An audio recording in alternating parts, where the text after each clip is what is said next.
जयशंकर जी, किस तरह से आप देखते हैं ये बात मतदाताओं के दिमाग में, उनके जहन में घर कर जाए, इसके लिए कोशिशें तो होती नजर आ रही हैं। और इंडिया गठबंधन के तमाम नेता, प्रधानमंत्री नरेंद्र मोदी और गृह मंत्री अमित शाह के बयानात के बाद भी अभी भी चुनावी सभाओं में वोटर्स के बीच जाकर यह बात जोर शोर से कह रहे हैं कि भाई संविधान बदल देंगे, इस बार आए तो संविधान बदल देंगे, तानाशाही आ जाएगी, वोटिंग राइट खत्म हो जाएगा। इस तरह की बातें तो की जा रही हैं। आपको लग रहा है कि ये जो डर दिखाया जा रहा है इसका कुछ असर हो रहा है, या फिर इन तमाम बयानों के जरिए एक क्लैरिटी है मतदाताओं के जहन में? नहीं समीर, पहली बात तो ये कि जो प्रधानमंत्री गृह मंत्री जी हमारे कह रहे हैं जी, तानाशाही को लेकर के उनको इमरजेंसी की याद आ रही है।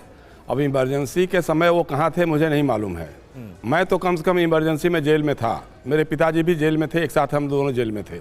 हमने इमरजेंसी को देखा है जी। लेकिन बाद के वर्षों में और अभी के हालात में देखें तो ये इमरजेंसी के बाप का दौर है।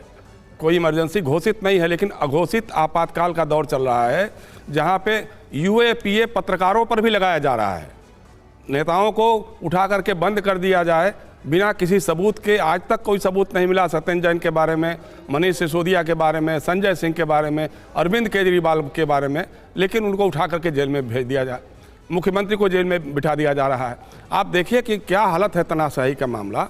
अभी अमित शाह जी रायबरेली में रैली कर रहे थे, एक पत्रकार जो राघव त्रिवेदी, उसने दिखाया कुछ महिलाओं से बात करके कि उनको पैसा दे करके रैली में लाया गया था, उसकी जम करके पिटाई की गई, वो आज हॉस्पिटल में दर्ज है।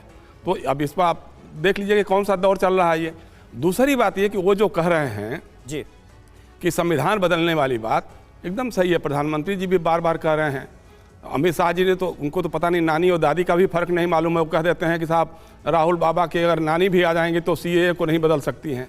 लेकिन उन्हीं की पार्टी के लोग, उनके जो उम्मीदवार हैं, जो चुनाव लड़ रहे हैं, जो सांसद हैं अभी, वो कह रहे हैं कि संविधान बदला जाएगा, इसके लिए 400 सीटें जरूरी हैं।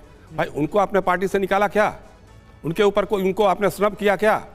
बीएल संतोष जी जो आरएसएस के हैं और भाजपा के संगठन के प्रभारी महासचिव हैं, वो कहते हैं कि संविधान से सेकुलर शब्द हम निकलवाएंगे। आपने कभी उनके बारे में कुछ कहा क्या? बिल्कुल बिल्कुल, बने रहे आप हमारे साथ। और देखिए, आपने जो बातें कही हैं वो महत्वपूर्ण है और ये एक बड़ा मुद्दा बनाने की तैयारी में इंडिया गठबंधन इस बात को है, इस मुद्दे को है, और इसीलिए बीजेपी की तरफ से भी इस तरह के बयान बार बार जारी किए जा रहे हैं। खुद प्रधानमंत्री नरेंद्र मोदी ने कहा था कि अगर बाबा साहब अंबेडकर भी आ जाएं तो भी वो संविधान को खत्म नहीं कर सकते।